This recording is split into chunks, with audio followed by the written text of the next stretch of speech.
Assalamualaikum warahmatullahi wabarakatuh. Kami dari kelompok 2 ingin mempresentasikan laporan keuangan dari PT Telkom.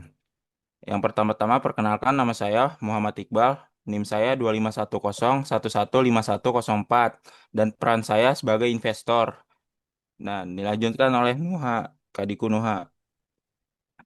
Nama saya Kadi Kunuha, saya berperan sebagai staf pertama, NIM saya 25101115092. Selanjutnya akan dilanjutkan oleh teman saya Gregorius Banyu Utomo. Nama saya Gregorius Banyu Tomo, NIM saya 2510115075 sebagai CEO.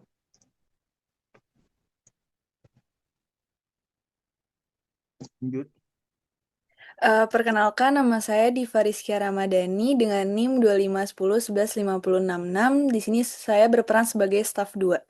Perkenalkan, nama saya Aurel, berperan sebagai staf 3 dengan NIM 2510115107. Ya, Ya, selamat menyaksikan. Selamat siang Pak Iqbal, terima kasih sudah mau meluangkan waktu untuk hadir di presentasi Telkom hari ini. Kami ingin berbagi kondisi perusahaan tahun 2024. Ya, selamat pagi Pak Banyu. Terima kasih juga sudah mengundang saya. Saya ingin tahu juga lebih lanjut tentang kinerja Telkom tahun lalu. Sebelum masuk ke angka, izinkan saya memperkenalkan Telkom secara singkat. Telkom Indonesia adalah perusahaan telekomunikasi dan digital terbesar di Indonesia. Kami menyediakan layanan broadband, telepon, TV kabel, serta mengelola Telkomsel sebagai operator seluler terbesar. Kami juga sedang memperluas bisnis digital seperti data center, cloud service, keamanan digital, dan menara telekomunikasi melalui Tratel. Dengan cakupan jaringan yang luas, kami mendukung masyarakat sekaligus transformasi digital nasional. Nah, untuk gambaran lebih detail tentang keuangan, saya persilakan tim kami untuk memaparkan hasil tahun 2024. Baik, Terima kasih. kan saya untuk mempresentasikan data keuangan perusahaan. Terima kasih kepada Bapak Banyu.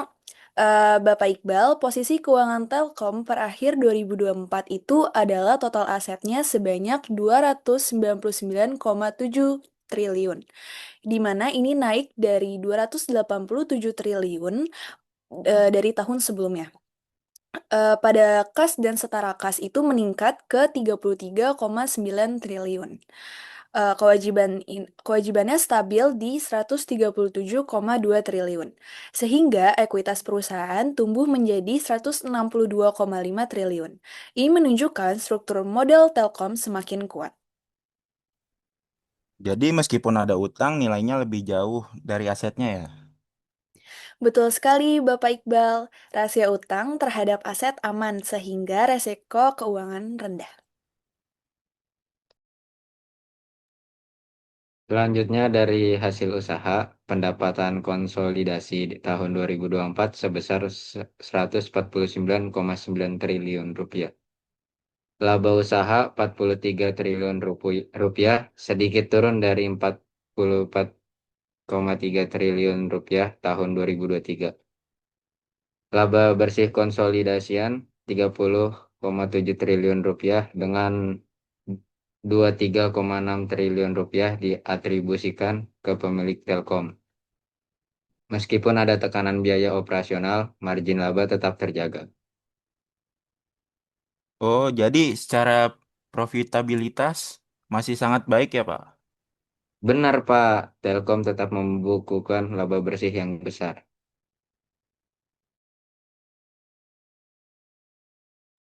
Kalau kita lihat pergerakan modal pemegang saham, ekuitas awal tahun 2024 sebesar 157,1 triliun rupiah.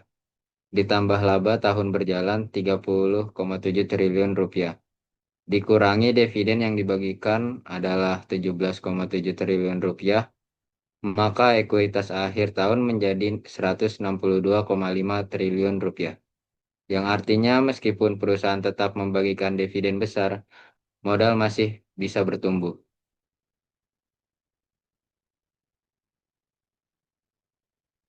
Oh, jadi pemegang saham tetap dapat dividennya ya? Tapi perusahaan juga makin kuat modalnya. Betul sekali, Pak. Itu adalah tanda perusahaan yang sehat. Ya.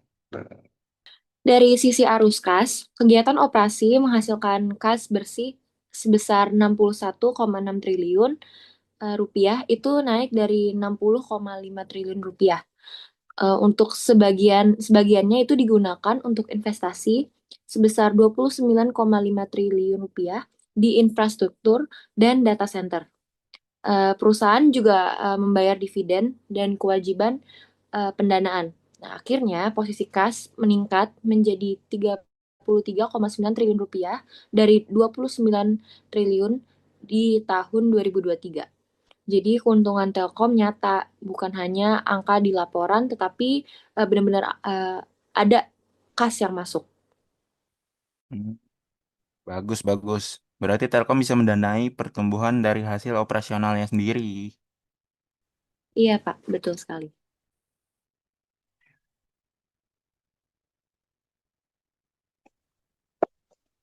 Oke, terima kasih tim. Jadi secara keseluruhan Telkom punya kinerja keuangan yang solid, aset meningkat, laba bersih besar, ekuitas tumbuh, dan arus kas sehat.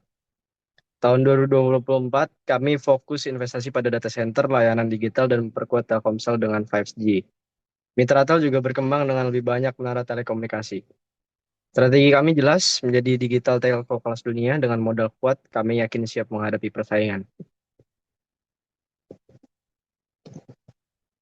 Saya ingin bertanya, Pak Banyu, pendapat pendapatan terlihat stagnan. Bagaimana Telkom memastikan pertumbuhan ke depan? Kami sedang menyiapkan sumber pertumbuhan baru, terutama dari bisnis data center dan cloud yang potensinya ada besar. Selain itu, layanan broadband masih berkembang dengan basis pelanggan yang terus bertambah.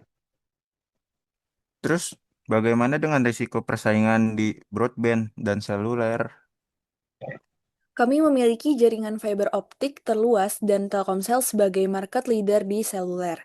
Ini memberi keunggulan kompetitif meski tetap harus berinovasi. Dan untuk investasi besar, apakah Telkom perlu banyak berutang? Tidak, Pak, tidak perlu. Dengan arus kas operasi sebesar 61,6 triliun, sebagian besar ekspansi bisa dibiayai dari internal perusahaan. Utang utang hanya dipakai secara selektif. Baik, Pak Iqbal. Jadi kesimpulannya Telkom tetap sehat, aset besar, laba bersih solid, ekuitas bertumbuh, dan kas kuat. Kami berkomitmen menjaga transparansi, memberikan dividen yang menarik, sekaligus memperkuat modal untuk tumbuh. Terima kasih sudah meluangkan waktu. Semoga presentasi ini memberi gambaran yang jelas.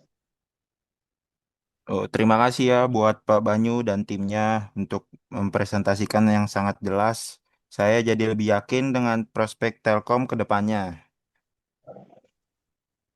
Terima kasih.